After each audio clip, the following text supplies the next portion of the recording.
Monsieur le Président, bonsoir. Bonsoir. Merci de nous accueillir en direct à l'Élysée, chez vous. On a tous les deux énormément de questions à vous poser. La campagne électorale a déjà commencé avec un candidat qui s'appelle François Hollande, qui représentera... Pernaut. Qu'il y ait des brebis galeuses, comme dans tous les corps, elles doivent être sanctionnées. Donc je dois agir. Et puis on verra le moment venu. Mais là, vous dites, ça viendra le moment venu. Tous les candidats doivent être sanctionnés. Tous. Concrètement, ça peut être quoi? Ça peut aller jusqu'où, dans votre esprit? Ils savent que 5% d'entre eux termineront l'année soit morts, soit blessés grièvement.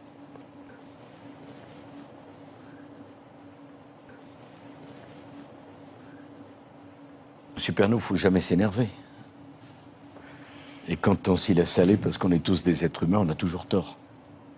Alors on va parler maintenant des questions d'actualité. Généralement, ce sont des questions qui fâchent. Comment on relance l'économie de notre pays aujourd'hui, Monsieur le Président? Mais qu'est-ce que vous voulez que je dise? Les Français doivent comprendre que s'il y a une personne qui ne doit en tenir aucun compte, c'est le Président de la République. Et mon travail, c'est pas les protéger. À la différence des autres, mais je suis Président de la République. Peut-être vous en êtes-vous rendu compte? Seuls 31% des Français sont satisfaits de votre action. Bien sûr. Naturellement, il ne sortira rien de cela et tout le monde le sait. Et vous le premier, Monsieur Calvi. Vous le savez parfaitement. Il y a quelque chose qui participe aussi au climat actuel, c'est depuis quelques semaines la multiplication d'affaires mettant en cause des policiers de haut niveau dans des affaires de drogue, de prostitution, etc. Vous y avez directement participé. Est-ce que vous vous sentez visé par le climat actuel de ces affaires? Oh, pas du tout. Pourquoi? Moi, les Français m'ont mis à la tête du pays. Alors là, vous avez comme ça tous les avantages. Pourquoi le refuser? Il n'y a rien à négocier. Vous savez, un président de la République, ça doit rendre des comptes. Je m'y refuse. Et la transparence, non. Est-ce que vous continuez de dire « je n'ai pas été élu pour augmenter les impôts » ? J'ai honte d'une déclaration de cette nature. Parce que mon rôle de président de la République, c'est pas de prendre les décisions. Alors il se demande combien ça va coûter.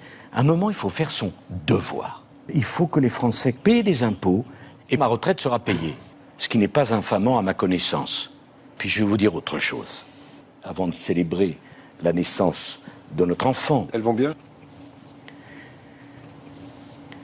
Puisque vous m'avez donné l'occasion d'en parler, peu importe. Vous voulez que je vous dise que nous allons nous séparer? La réponse est oui. Regardons les choses telles qu'elles sont. Franchement, ma femme, c'est pas facile. Tellement caricatural. Permettez-moi de vous le dire. Tellement excessive. Tellement sotte. Ça peut durer encore combien de temps? Oh, c'est terminé. Merci de nous avoir consacré cette soirée. Merci. Bonne soirée à tous.